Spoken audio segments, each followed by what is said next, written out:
भोले तेरी जटा से, शंकर तेरी जटा से बहती है गंगाधारा। भोले तेरी जटा से। आई म्यूजिक के साथ और मेरे साथ सभी लोग ताली बजाएंगे। मीठी मीठी बहुत शिव शंकर भगवान की।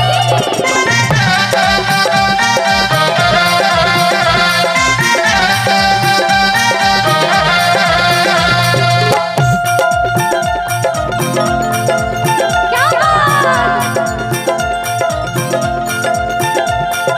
भोले तेरी जटा से, शंभू तेरी जटा से बहती है गंगाधारा।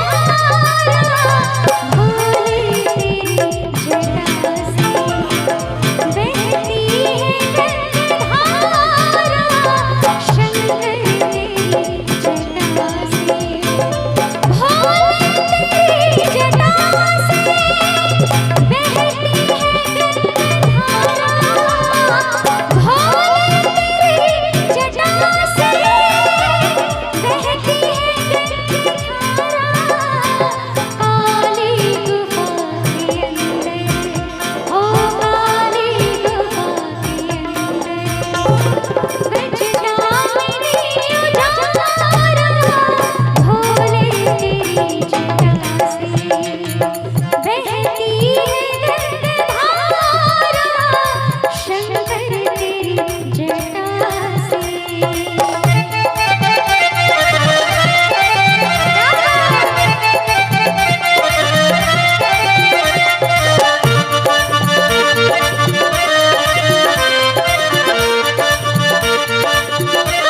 शिव शंकर भगवान की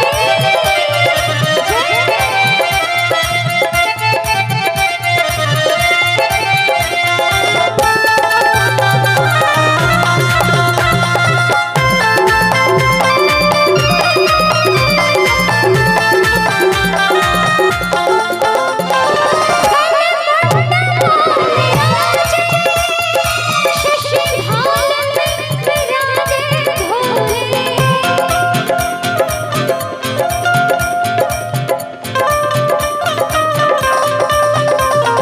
ये जो चांद है, चांद को और भी बहुत से नामों से जाना जाता है ना।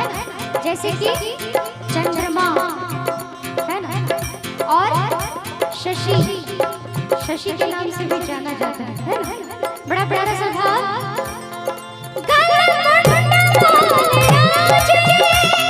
शशि भाल में विराजे भोले।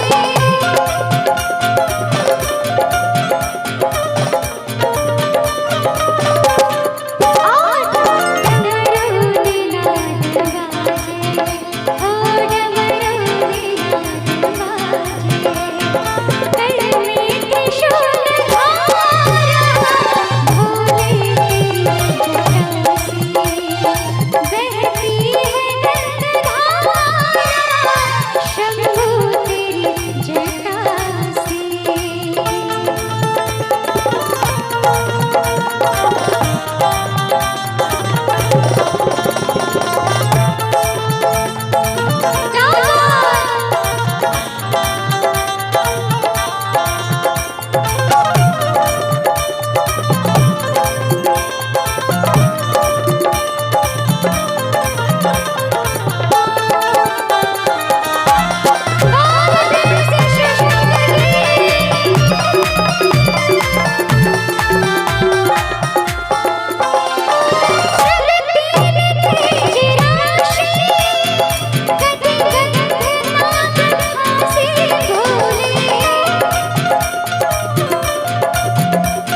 अभी तक खाली कल करने का नाम लेते रहे। मेरे बाबू ने खाना खाया कि नहीं खाया, मेरा बाबू अच्छा है कि नहीं है ना?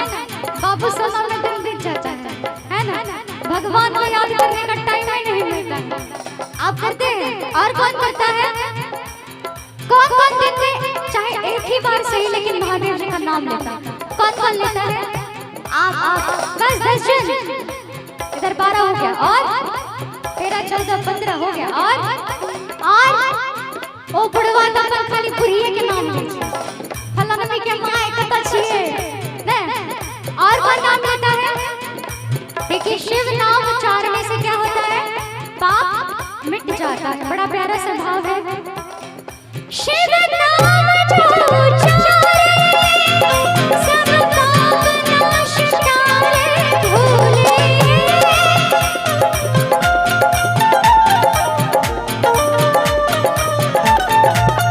हो शिव नाम जो उच्चारे सब पाप नाश करे भोले।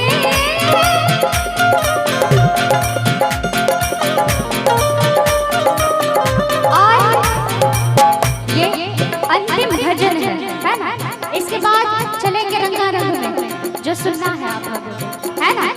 तो इसके बाद उसी में जाएंगे। लेकिन मैं चाहती हूँ, मेरी एक कंडीशन है, उसको मानना पड़ेगा। सभी लोग दोनों हाथ उठाएंगे, जो नहीं लिए वो अभी नाम लेंगे मेरे साथ। कैसे बोलिए? ओम नमः शिवाय, ओम नमः शिवाय।